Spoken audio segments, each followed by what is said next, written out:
আমরা সবাই মিলে যে কাজটি করার চেষ্টা করছি তা হলো যে মানুষগুলো ঈদ উপলক্ষে ঘরে এসেছে, বাড়িতে এসেছে, আনন্দঘন পরিবেশে যেন তারা সবাই সুস্থভাবে নিরাপদে যেন তারা ঢাকায় ফিরতে পারে এবং যে যার যার কর্মস্থলে যোগ দিতে পারে সেই বিষয়টি আমাদের নিশ্চিত করা।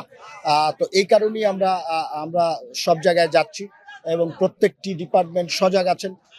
জাহাজগুলো সঠিক সময়ে ছেড়ে যাচ্ছেন, প্রত্যেকটি জাহাজের ভাড়া ঠিক মতো নিচ্ছেন কিনা আমরা সেই বিষয়টি চেক করে দেখছি। সবকিছু এখন পর্যন্ত ঠিক আছে। ডেন্টিস্টের পরামর্শ নাও নতুন কোলগেট অ্যাক্টিভ সল্ট। আমরা চাই ফিরতি পথের যাত্রাটা নিরাপদ হোক, স্বাচ্ছন্দ্যময় হোক এবং আনন্দময় হোক। তো এই কাজটি আমরা করার চেষ্টা করছি।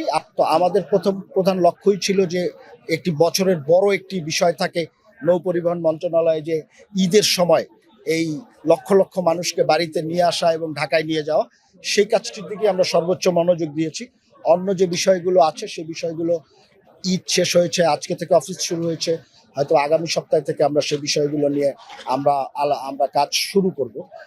এর মধ্যে ঈদ যাত্রা শেষ হবে আশা করছি নিরাপদ এবং একটি সুস্থ ভাবেই সবাই যে যার কর্মস্থলে যোগ দিতে পারবেন। আর আরেকটি হলো যে আপনারা জানেন যে বরিশালের পরে একসময় বরিশাল যে লঞ্চঘাটটি ছিল সেটি সবচেয়ে ব্যস্ততম লঞ্চঘাট ছিল, বাট এখন কিন্তু এই লঞ্চঘাটটা অনেক ব্যস্ততম একটি লঞ্চঘাট।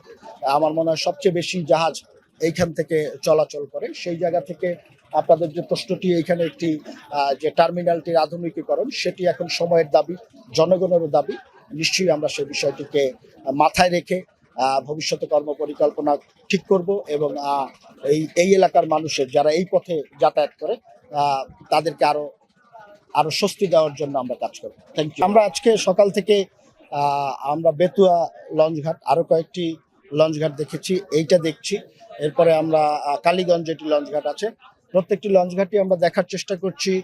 আমরা জাহাজ কর্তৃপক্ষ যারা জাহাজ পরিচালনা করছেন তাদেরকে সব বিষয়ে সতর্ক করার এবং সতর্ক রাখার চেষ্টা করছি। বিএডব্লিউটি এর অফিসাররা আছেন, জেলা প্রশাসনের অফিসাররা আছেন, পুলিশ সুপার সাহেব আছেন, অন্যান্য যারা আছেন সবাই আছেন।